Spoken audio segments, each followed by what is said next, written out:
ನಮಸ್ಕಾರ ಗೆಳೆಯರೆ, ನಾನಿವತ್ತು ಇನ್ನೊಂದು ಕತೆ ಮೂಲಕ ನಿಮ್ಮ ಮುಂದೆ ಬರ್ತಾ ಇದ್ದೀನಿ. ಕತೆಯ ಹೆಸರು ಎತ್ತಿನ ಗಾಡಿ ಹಾರುತ್ತಿದೆ ನೋಡಿದ್ದೀರಾ? ಒಂದನೇ ಮಹಾಯುದ್ಧ ಮುಗಿಯುತ್ತಾ ಬಂದ ಸಂದರ್ಭ. ಸೋಲನ್ನೊಪ್ಪುವ ಸ್ಥಿತಿಯಲ್ಲಿದ್ದ ದೇಶದ ಒಂದು ಪುಟ್ಟ ಯುದ್ಧ ವಿಮಾನ ಬರ್ಮಾದ ಒಂದು ಕಾಡಿನಲ್ಲಿ ಇಳಿಸ್ಬಿಟ್ಟು ಪೈಲಟ್ಗಳಿಂದ ಓಡೋಗ್ಬಿಟ್ಟಿರ್ತಾರೆ. ಅದೇ ಹತ್ತಿರದಲ್ಲಿದ್ದಂಥ ಹಳ್ಳಿಯ ಜನ ಬೆಳಗ್ಗೆ ಬಂದು ನೋಡಿದಾಗ ಅವ್ರ ಊರ ಪಕ್ಕದಲ್ಲಿ ಒಂದು ವಿಚಿತ್ರ ವಸ್ತು ನಿಂತಿರೋದು ನೋಡ್ತಾರೆ. ಅವರಲ್ಲಿ ಯಾರಿಗೂ ಕೂಡ ಇದು ವಿಮಾನ ಅಂತ ಗೊತ್ತಿರಲಿಲ್ಲ. ಅದಕ್ಕೆ ಚಕ್ರಗಳಿದ್ದಿದ್ದ ಕಾರಣ ನೋಡಿ ಇದು ಎತ್ತಿನ ಗಾಡಿ ಅಂತ ಅನ್ಕೊತಾರೆ. ಅದಕ್ಕೆ ಎತ್ತುಗಳನ್ನ ಕಟ್ಟಿಬಿಟ್ಟು ಊರೆಲ್ಲ ಸುತ್ತಿಸಿ ಹೊಸ ಮಾದರಿ ಎತ್ತಿನ ಗಾಡಿ ಬಂದಿದೆ ಅಂತ ಸಂಭ್ರಮ ಪಡ್ತಾ ಓಡಾಡ್ತಾ ಇರ್ತಾರೆ. ಇದಾದ ಕೆಲವು ತಿಂಗಳ ನಂತರ ಪಟ್ಟಣದಿಂದ ಒಬ್ಬ ಸೈನಿಕ ಆ ಹಳ್ಳಿಗೆ ಬರ್ತಾನೆ. ಅಲ್ಲಿ ಬಂದು ನೋಡ್ತಾನೆ, ಆಕಾಶದಲ್ಲಿ ಹಾರಾಡೋ ವಿಮಾನ ನೋಡ್ಬಿಟ್ಟು ಅವನು ಅಯ್ಯೋ ಇದು ವಿಮಾನ ಅಂತ ಹಳ್ಳಿ ಜನಕ್ಕೆ ಹೇಳ್ತಾನೆ. ಆದರೆ ಆ ಸೈನಿಕನ ಮಾತನ್ನು ಹಳ್ಳಿ ಜನಗಳು ಒಬ್ಬರೂ ನಂಬೋದೇ ಇಲ್ಲ. ಆಗ ಆ ಸೈನಿಕ ಪಟ್ಟಣದಿಂದ ಒಬ್ಬ ಪೈಲಟ್ನ ಕರ್ಕೊಂಬರ್ತಾನೆ. ಆ ವಿಮಾನವನ್ನು ರಿಪೇರಿ ಮಾಡಿಸ್ತಾನೆ. ಅದಕ್ಕೆ ಇಂಧನವನ್ನು ತುಂಬಿಸ್ತಾನೆ. ಒಂದು ವಿಶಾಲವಾದ ಬಯಲಿಗೆ ತಂದು ಇಂಜಿನನ್ನು ಚಾಲನೆಗೊಳಿಸಿ ಬಯಲಲ್ಲಿ ಓಡಿಸ್ತಾರೆ.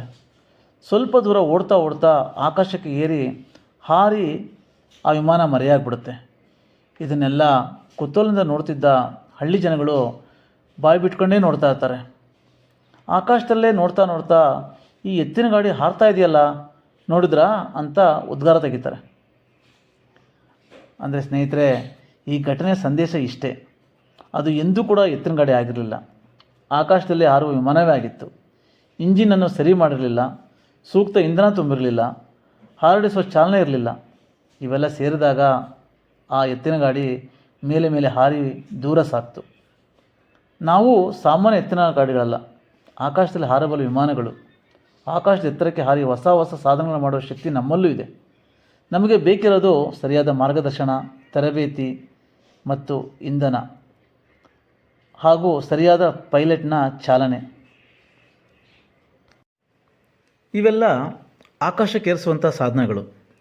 ಹಾಗೆಯೇ ಒಬ್ಬ ವಿದ್ಯಾರ್ಥಿ, ಒಬ್ಬ ವ್ಯಕ್ತಿ, ಕೆಲಸ ಮಾಡುವಂಥ ವ್ಯಕ್ತಿ, ಬಿಸ್ನೆಸ್ ಮಾಡೋರು, ಇವರು ತಮ್ಮ ಜೀವನದಲ್ಲಿ ಒಂದು ಉಪನ್ಯಾಸ ಇರ್ಬೋದು, ತರಬೇತಿ ಇರ್ಬೋದು, ಶಿಬಿರ ಇರ್ಬೋದು, ಕಾರ್ಯಾಗಾರಗಳಿರ್ಬೋದು, ಉದ್ಯಮಿಗಳಿಗೆ ಭೇಟಿ ಮಾಡೋದಿರ್ಬೋದು, ಸೆಮಿನಾರ್ಗಳಿರ್ಬೋದು, ಮುಂತಾದವು ಎಲ್ಲವೂ ಕೂಡ ಉಪಯುಕ್ತವಾದ ಸಾಧನಗಳು. ನಮ್ಮಲ್ಲಿನ ವಿಮಾನವನ್ನು ಆಕಾಶಕ್ಕೇರಿಸುವಂಥ ಸಾಧನಗಳು. ಆ ದೃಷ್ಟಿಯಿಂದ ನೋಡಿದಾಗ ಅವುಗಳು ನಮ್ಮ ಪ್ರಯೋಜನಕ್ಕೆ ಬರುತ್ತದೆ. ಇಂಧನ ಅನ್ನಲಿಕ್ಕೆ ಇಂಗ್ಲೀಷ್ನಲ್ಲಿ ಏನಂತಾರೆ ಅನ್ನೋದನ್ನು ಕಮೆಂಟ್ಸ್ ಬಾಕ್ಸಲ್ಲಿ ಹಾಕೋದನ್ನು ಮರಿಬೇಡಿ. ಥ್ಯಾಂಕ್ ಯು ಗೆಳೆಯರೆ. ಈ ಕತೆ ನಿಮ್ಗೆ ಇಷ್ಟ ಆಗಿದರೆ ಲೈಕ್, ಶೇರ್ ಆ್ಯಂಡ್ ಸಬ್ಸ್ಕ್ರೈಬ್ ಮಾಡಿ.